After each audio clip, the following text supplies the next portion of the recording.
అందరికీ నమస్కారం. నేను Swaroopa Potlapalli. Welcome to I dream.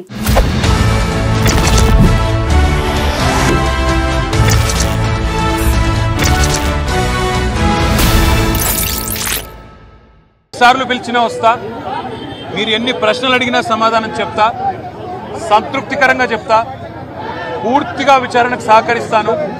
భారత రాజ్యాంగాన్ని, న్యాయ వ్యవస్థను, కోర్టులను గౌరవించే బిడ్డగా తప్పకుండా నా నిజాయితీని ప్రూవ్ చేసుకుంటాను. ఇన్వెస్టిగేషన్కు పూర్తిగా సహకరిస్తాను అనే మాట వారికి చెప్పడం జరిగింది. అయితే वो अरेस्ट हो गए तो इवेंचुअली मेरे को अरेस्ट करने का है. उन पे ईडी केस हो गया तो मेरे पे भी ईडी केस करना था. अभी तक तो कोई डेट नहीं दिया गया. जब बुलाएंगे तब जरूर जाएंगे. I will cooperate fully. Thank you. అయితే ఫార్ములా ఈ రేస్ కేసులో కేటీఆర్ని జైలుకు పంపించి రాబోయే జీహెచ్ఎంసీ స్థానిక సంస్థల ఎన్నికల్లో లబ్ధి పొందాలని కాంగ్రెస్ చూస్తోంది అనే విమర్శలు వినిపిస్తున్నాయి, ఆరోపణలు వస్తున్నాయి. మీరేమంటారు? లబ్ధి ఆయన ఏదో బయట ఉంటే ఏదో ఉద్ధరిస్తాడు, లేకపోతే లోపల ఉంటే లబ్ధి పొందుతుంది అనేది ఈ మాట అనేది పూర్తిగా రాజకీయం కోసం మాట్లాడే మాటలు తప్పించి వాస్తవాలు కావు ఇవి. కేటీఆర్ బయట ఉంటేనే మాకు ఆనందం. ఎందుకంటే రోజు ఆయన చేసినటువంటి తప్పులకి రోజు చివాట్లు పెట్టవచ్చు, ఆయన చేసినటువంటి కేసులన్నీ బయటికి తీయొచ్చు. లోపల కూర్చుంటే కేవలం లోపలికి వేయాలి, ఆయన నేటి పరిస్థితుల్లో లోపల పోవాల్సిందే. కానీ అన్నీ పూర్తిగా ఆయన చేసినటువంటి స్కామ్లన్నీ బయటికి తీసి ఒక్కసారి ఇంత పెద్ద కుప్ప తీసుకొని వచ్చి నెత్తి మీద వేస్తే అప్పుడు కానీ కుదరదు. 1-2 కేసులు పెడితే మళ్ళీ బెయిల్ తెచ్చుకొని బయట తిరుగుతాడు. కాదు, వందలాది స్కామ్లునే వందలాది కేసులు పెట్టాలి. వందలాది కేసులలో ఒక్కడు కూడా 50 కోట్లు 20 కోట్ల లేదు. ఇదే తక్కువ అనుకుంటాను నేను. నాకు తెలిసి ఇది ఒక 50 కోట్ల కేసే చాలా చిన్నది అనుకుంటా. ఆయన అన్నాడు ఆఫ్టర్ ఆల్ 50 కోట్లు అన్నాడు కదా కేటీఆర్. అది లొట్టపీస్ తర్వాత అది ఆఫ్టర్ ఆల్ 50 కోట్లే కేసు అన్నాడు. అంటే ఈరోజు బలిసి కొట్టుకున్నటువంటి పార్టీ అనేది అర్థమవుతుంది. నీకు ఇన్వెస్టర్స్, ఫారెన్ ఇన్వెస్టర్స్ 46.7 కోట్ల రూపాయలు నీకు బాండ్స్ రూపంలో ఇచ్చారు. కానీ కాంగ్రెస్కి ఇయ్యలేదే అట్లా. ఎవరు 1000 కోట్ల రూపాయలు? 140 ఏళ్ల చరిత్ర ఉన్న కాంగ్రెస్ 60 ఏళ్ళు దేశాన్ని పరిపాలించిన పార్టీ. కానీ ఇంతగానం ఎవరు కూడా డొనేషన్స్ ఇచ్చినటువంటి దాఖలాలు గతంలో లేవు, ఇప్పుడు కూడా లేవు. మా ఆస్తుల విలువలు కూడా లేవు. 140 ఏండ్లకి స్వతంత్రం వచ్చిన 80 సంవత్సరాల తర్వాత నిన్న ఏఐసిసి కొత్త ఆఫీసు నిర్మాణం చేసుకొని ఇనాగరేషన్ చేసుకుంది మా పార్టీ. అది కూడా ఎందుకు అంటే పార్టీ భవనము ప్లస్ అంటే అది రెంట్ భవనం కదా, అక్కడ ఉండొద్దు అని ఆదేశాలు రావడం వల్ల అధికారము పార్టీ రెండు ఒక చోట ఉండొద్దు అని కొన్ని ఆదేశాలు రావడం వల్ల దానికి కట్టుబడి పక్కన ఇంకో బంగ్లా, అది కూడా నాకు తెలిసి 20 ఏళ్ల నుంచి కన్స్ట్రక్షన్ నడుస్తుంది అనుకుంటా. ఇప్పుడు పూర్తి చూడండి మా పరిస్థితి చూడండి, వాళ్ళది చూడండి. ఈరోజు బీజేపీ వాళ్ళు 1000 లక్షల కోట్లలో, బీఆర్ఎస్ ఒక రాష్ట్రంలో చిన్న పుట్టినటువంటి పార్టీ అది ఈరోజు 1000 కోట్లలో వస్తుంది. వాళ్ళకు మనకు తేడా చాలా ఉన్నది. కొన్ని విషయాలు ఒక్కొక్క సబ్జెక్ట్ తీసుకొని మాట్లాడితే చాలా పెద్ద డెప్త్ విషయం ఉంటుంది. అది నేను అంతగా చెప్పకుండా కేవలం ఒకటే, అన్అఫీషియల్గా అంబానీ అదానీని మించిపోయినటువంటి కేసీఆర్ కుటుంబం ఆస్తులు. అఫీషియల్గా ఆయన కొంత మేరకు అఫీషియల్గా చూపించిన, అన్అఫీషియల్గా ఆయన ప్రపంచ కుబేరుడు ఎట్లా అఫీషియల్గా ఉన్నాడో అన్అఫీషియల్గా మోదీ వల్ల చాలా వెనకాల దాగున్న సొమ్ము వస్తుంది. అది వేరే విషయం, దాని సబ్జెక్ట్లోకి వెళ్ళదలుచుకోలేదు ఇప్పుడు నేను. కాబట్టి కేసీఆర్ లోపలున్నా బయట ఉన్నా కాంగ్రెస్ భయపడేది లేదు. కాంగ్రెస్కి ఆయన ఏదో చేస్తాడు, ఆయన వల్ల భయం ఇబ్బందులు కలుగుతాయి అనేది ఏమీ లేదు. లోపల ఉంటే ఒక లెక్క, బయట ఉంటే ఇంకో లెక్క. కానీ ఆ లెక్కలకి ఏం తేడా ఉండదు. కేసులు కేసులే.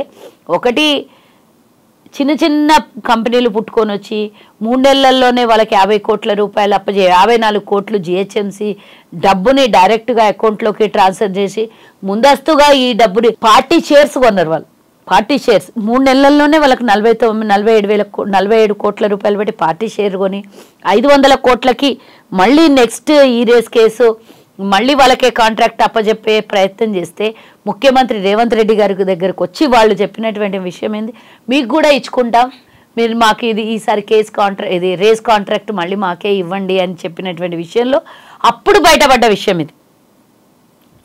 కేటీఆర్ది ఈ వాస్తవాలు అప్పుడు బయటపడినాయి. వాళ్ళు రేవంత్ రెడ్డి గారికి కూడా ఇచ్చుకుంటామన్నారంట. ఈ వాస్తవాలన్నీ బయటికి అందుకోసమనే వచ్చినాయి, లేకపోతే ఇంకెన్నేళ్ళు దాగుంటుండేనో ఇవన్నీ. ఇట్లా ఒక్కొక్కటి కాదు, ఒకటి ఫోన్ ట్యాపింగ్, రెండోది భూ కబ్జాలు, మూడోది ధరణి పేరు మీద ఎకరాలు మాయం చేసి, ఇంకా చాలా మనీ లాండరింగ్ కేసులు, చెల్లెల మీద ఉన్నటువంటి ఎలిగేషన్స్ ఇక మామూలుగా లేవు. ఆ కథలు చాలా పెద్దగా ఉన్నాయి. ఆ కథలన్నీ ఒక్కసారి ఇంత పెద్దగా చిట్టా చూపించి ఆయనకు ఒక్కసారి లోపలికి వేస్తే మళ్ళీ బయటికి రానియకుండా యావజ్జీవ కూడా సరిపోదు అనుకోండి. ఇంకో 100 ఏళ్ళు దేవుడు ఆయుష్ ఇచ్చి ఆ 100 ఏళ్ళు కూడా జైలు శిక్షలు అనుభవించాలని నేను కోరుకుంటున్నాను. ఎందుకంటే అన్నేళ్ళు వాళ్ళు దొబ్బి తిన్నది అంత చిన్న మామూలు కాదు కదా. అవన్నీ వాపస్ తేవాలనంటే 1-2 ఏళ్లలో సరిపోయేటటువంటి పని కాదు. కాబట్టి చాలా రోజులు బతుకుంటే ఆయన చేసిన దోపిడీని వాపస్ తీసుకొని వచ్చి ప్రజలకన్నా పంచితే తెలంగాణలో ఆయన అప్పులన్నా కాదు కనీసం 2 లక్షల రూపాయలు మా నెత్తి మీద భారం మోసి ఇంటికో 2 లక్షలు ఈ రేవంత్ రెడ్డి అని అనుకుంటా అని చెప్తున్నాను. మనిషి మీద 2 లక్షలు అప్పు పెట్టాడు కేసీఆర్. అది చేసిన దోపిడీ దొంగతనము.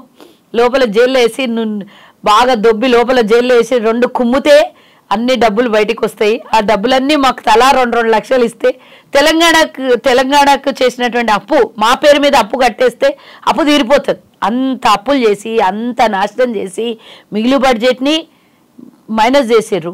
ధనిక రాష్ట్రాన్ని బికారి రాష్ట్రంగా చేసిర్రు. అప్పుల పాలు చేసిండ్రు. ఇక వీళ్ళ గురించి చరిత్ర మామూలుగా లేదు తల్లి, వద్దులే. ఇక వీళ్ళకి ఎంత చెప్తే అంత మంచిది. కానీ కేటీఆర్ లోపల ఉంటే జైలుకు పంపించాలి జిహెచ్ఎంసీకి ముందుకు అనేది ఇది తప్పు. వాళ్ళు బయటనే ఉన్నారు కదా పార్లమెంట్ ఎలక్షన్లకి.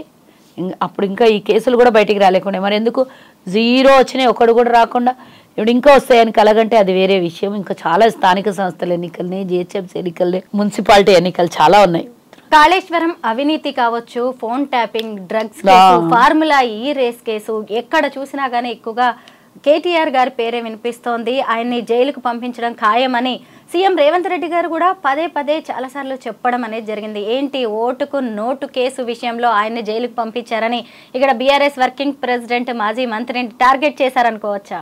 దానికి దీనికి అంటే అది ఓటుకు నోటు అనేది పర్సనల్గా ఒక ఎలక్షన్లలో డబ్బు పంపిణీ చేసిన విషయంలో రేవంత్ రెడ్డిని అరెస్ట్ చేసిండ్రు, జైల్లో పెట్టిండ్రు. అదో లెక్క వేరే. ఈరోజు తెలంగాణ ప్రజల సొమ్ము దోపిడీ చేసినటువంటి కేసీఆర్ని వదిలేయమంటారా చెప్పండి. మీరు వదిలేయమంటే మరి దానికి ఒక చట్టం సపరేట్గా తీసుకొని వచ్చి ఇట్లా తప్పులు చేసిన వాళ్ళు, రాష్ట్రానికి పరిపాలించిన వాళ్ళు ఏ తప్పులు చేసినా కూడా క్షమించదగిందే. ఎంత దోపిడీ చేసినా పర్లేదు, రాష్ట్ర ప్రజల మీద ఎంత భారం మోపినా పర్వాలేదు, ఏం చేసినా పర్వాలేదు, దీనికి సపరేట్గా చట్టం తీసుకొద్దామని అంటే ఆ చట్టం తీసుకొని వస్తేనన్నా దాని మీద మాట్లాడుకుందాం. ఈరోజు మనమే అంటున్నాం ఇన్ని జరిగినా కూడా రేవంత్ రెడ్డి కానీ ప్రభుత్వం కానీ ఎందుకు మాట్లాడట్లేదు అంటారు. విచారణ చేయట్లేదు ఎందుకు, విచారణ చేసిన తర్వాత ఇమీడియట్గా యాక్షన్ ఎందుకు తీసుకోవట్లేదు అంటారు. సరే ఈరోజు కాళేశ్వరం కథ చూసినాం. అది ఇంత మునిగిపోయి ఇంత బీడులు బారి మొత్తం పెద్ద పెద్ద బొక్కలయ్యి మొత్తం ఒక 8 పిల్లర్లు వంగిపోయినా కూడా దాన్ని అవినీతి అనొద్దు, వదిలేయాలి అని అంటే దాన్ని ఏమనాలో మీరే చెప్పండి. మనం చూసినాం ఫోన్ ట్యాపింగ్ విషయంలో 2 ఆల్రెడీ జైల్లో ఉన్నారు. దాని విచారణ కొనసాగుతున్నది. మనం చెట్టుకు పుట్టకు కొండకు గుట్టకు ధరణి ఇది ఏమంటారు అది రైతు బంధు పేరు మీద వేల కోట్ల రూపాయలు ఇచ్చి ఆ విధంగా ప్రజాధనాన్ని వృధా చేసిండ్రు. అంతేకాకుండా మనము ధరణి కొత్తగా తీసుకొని వచ్చి ఆ ధరణి అనే కంపెనీ ఇట్లనే సేమ్ ఇది ఈ రేస్ కోర్సుకి ఏదైతే 54 కోట్లు ఇచ్చారో అట్లనే సేమ్ అదొక కంపెనీ కొత్తది బోగస్ కంపెనీలు తెరవడము, అవుటిక్ కాంట్రాక్ట్లు అప్పుడు చెప్పడం.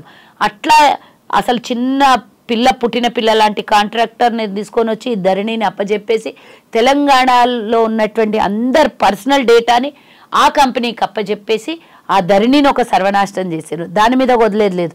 నాకు తెలిసి 2.5 లక్షల ఎకరాల్లో నీళ్లు పారుతున్న నీళ్ళకు కూడా పట్టాలు పాస్బుక్లు వచ్చినాయంట వాళ్ళకి కావాల్సిన వాళ్ళు. ఇదెట్లా వచ్చిందో ఇదెట్లా దాని మీద కూడా రైతు బంధు తీసుకుంటున్నారంట. అంతకన్నా విచిత్రం ఇంకోటి లేదనుకోవచ్చు. ఇట్లాంటివి చాలా ఉన్నాయి. 1 కాదు 2 కాదు, చాలా చాలా చాలా చాలా ఉన్నాయి. మనం అనుకున్నాం కదా 10 ఏళ్ళు మాట్లాడుకున్నాం. మళ్ళీ దాన్ని విచారణ చేయాలి. నేనేమంటున్నా అంటే ఉట్టిగా జైలుకు పంపిస్తే ఇక నేను చేసినా మళ్ళీ బయటకు వచ్చి ఏమున్నది 10 ఏళ్ళు తిరిగితే 20 ఏళ్ళు తిరిగితే నా ముంగల్ జనరేషన్ అన్న సుఖపడుతుంది అనుకుంటే వాడు ఒక్కడితోనే అంతమవుతుంది. వాళ్ళ వరకు వాళ్ళకున్న జనరేషన్తోనే. కానీ వాళ్ళు దోపిడీ చేసిన ధనాన్ని వాపస్ తీసుకొని వస్తే తెలంగాణ ప్రజలు శాశ్వతంగా సుఖంగా సంతోషంగా ఉంటారు. ఎందుకంటే మళ్ళీ రాబోయే తరానికి ఎవరు కూడా ఇట్లాంటి తప్పుడు పనులు చేయొద్దు. ఇలా రాష్ట్రాన్ని అవినీతి పాలు, రాష్ట్ర ప్రజా ధనాన్ని దోపిడీ చేసేటోళ్ళు ఎవరైనా ఆ స్థానంలో కూర్చుంటే భయపడి వణకాలి. అట్లా చెయ్యాలనేది నా కోరిక. మరి ఈరోజు ప్రభుత్వానికి కూడా విన్నవించుకుంటున్నాం. మా ముఖ్యమంత్రి గారికి కూడా చెప్తున్నాను నేను, దయచేసి ఇట్లాంటి దుర్మార్గులకు ఉట్టి జైల్లో పెట్టడం కాదు, వాళ్ళు దోపిడీ చేసినటువంటి ధనాన్ని కూడా వాపస్ తీసుకురావాలని నేను కోరుకుంటున్నాను. బీఆర్ఎస్ ఎమ్మెల్సీ కవిత ఈ మధ్య బాగా యాక్టివ్ అయ్యారు. మీరు చూస్తూనే ఉండొచ్చు గురుకులాల మీద, అలాగే బీసీ రిజర్వేషన్లకి సంబంధించి ఆమె మాట్లాడుతున్నారు. ముఖ్యంగా రేవంత్ రెడ్డి గారికి కూడా విద్యార్థులకి సంబంధించి కొన్ని సూచనలు చేశారు. అంటే ఒకవైపు కేటీఆర్ జైలుకు వెళ్లే పరిస్థితులు కనిపిస్తున్నాయి, ఈ టైంలోనే కవితను యాక్టివేట్ చేయాలనుకుంటున్నారా? ఇది ఏదైనా కేసీఆర్ వ్యూహం అంటారా? కేసీఆర్ వ్యూహం అనుకునే కన్నా ఇద్దరు అన్న చెల్లెళ్ళ కొట్లాట అనుకోవచ్చు కదా. అది నువ్వు జైలుకి పోతే నేను నీ తర్వాత నెక్స్ట్ లీడర్ అయితే అనుకుంటున్న కవితకి. వీళ్ళిద్దరు కొట్లాడాల లోపల తండ్రి ఎవరికి అప్పచెప్పాలనో తెలియక ఫామ్ హౌస్ నుంచి బయటికి రాక వాళ్ళ కుటుంబ కలహాలతోని మీరు ఏదో వాళ్ళకి బాధ్యతలు అప్పలు చెప్తే ఏదో రాష్ట్రాన్ని ఉద్ధరిస్తారు. ఏమో అందరికీ లిక్కర్ పరిచయం చేస్తుందా, అందరికీ ఇళ్ళల్లో లిక్కర్ మాఫియా చేయమని మొదలు పెడుతుందేమో. బీసీ రిజర్వేషన్కి వస్తే మరి వాళ్ళ నాయన 33% నుంచి 22% గుంజుకొచ్చిన వాళ్ళ నాయన కడగలేదు ఆమె. కానీ మేము 42% ఇస్తాం, దామాషా ప్రకారం ఎక్కువ ఇస్తాం ఇంకా అని కాంగ్రెస్ పార్టీ ముందుకు వచ్చేసి దాని మీద బీసీ కులగణన చేసి ఈరోజు రాష్ట్ర స్థాయిలో 95% కులగణన కానీ జనగణన కానీ జరుగుతున్నటువంటి విషయం మనకు తెలిసింది.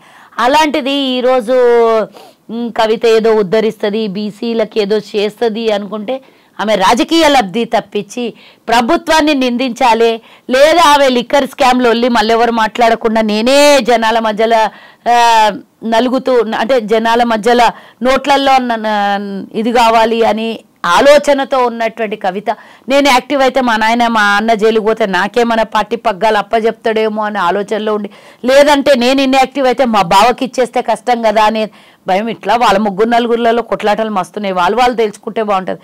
ఇదంతా ఎవరి మీదనో ప్రజల మీదనో గవర్నమెంట్ మీదనో రుద్దాలనే ప్రయత్నం చేస్తే అది తప్పు.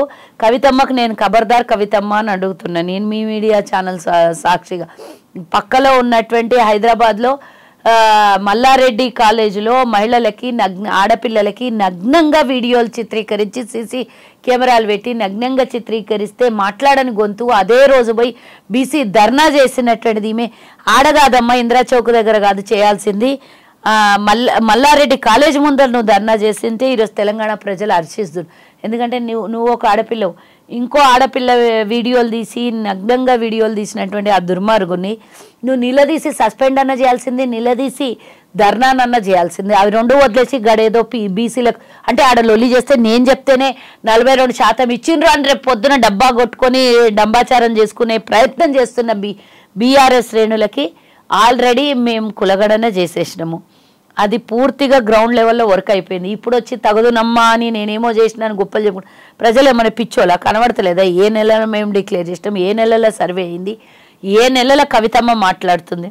త్వరలో తెలంగాణ రాష్ట్ర మంత్రివర్గ విస్తరణ జరగబోతోంది. మరో 6గురికి మంత్రి పదవులు రాబోతున్నాయి. ఆ లిస్ట్లో ఉన్న ఎమ్మెల్యేలు ఎమ్మెల్సీలు ఎవరో మీకేమైనా ఐడియా ఇన్ఫర్మేషన్ ఉందా మేడం? నేను ఎప్పుడు కూడా తెలుసుకునే ప్రయత్నం చేయను. తెలుసుకొని నేను చేసేది ఏముంటుంది అందులో? అంటే లేని హెడేక్, లేని తలనొప్పిలు తీసుకొని వచ్చుకుని నాకు అవసరమా? ఆలోచించి నేను ఎవరికైనా చెప్తే ఇస్తారా, నేను ఎవరికైనా వద్దంటే ఆపుతారా? కానీ ఎవరికి ఇవ్వాలనో అనే ఆలోచన వాళ్ళకు, వాళ్ళ సీనియారిటీ, వాళ్ళ పార్టీ వర్కర్సు వాళ్ళు వీళ్ళకి ఇస్తే కరెక్ట్ తగ్గుతుంది అని అనుకుంటే ముఖ్యమంత్రి ఏఐసిసి ఆలోచించుకొని తీసుకునే నిర్ణయం. అందులో ఆల్రెడీ ఒక పేరు ఆల్రెడీ బీసీ క్యాండిడేట్ శ్రీహరిని ఆల్రెడీ అనౌన్స్ చేసింది. ఇంకో 5 మంది, ఆ 5 మందిలో ఎవరు ఉంటారో ఏం లేదో మనకు తెలియదు. 75 మందిలో ఆల్రెడీ 12 మంది మంత్రులు, ముఖ్యమంత్రులు, డిప్యూటీలు, ఫైనాన్స్ మినిస్టర్ అన్ని రకాలు ఉన్నారు. ఆ 12 మందిని తీసేస్తే 75లో నుంచి ఇంకా 62 మంది ఉంటారు. 62 మందిలో ఎవరు అదృష్టవంతులో మనకేం తెలుసు?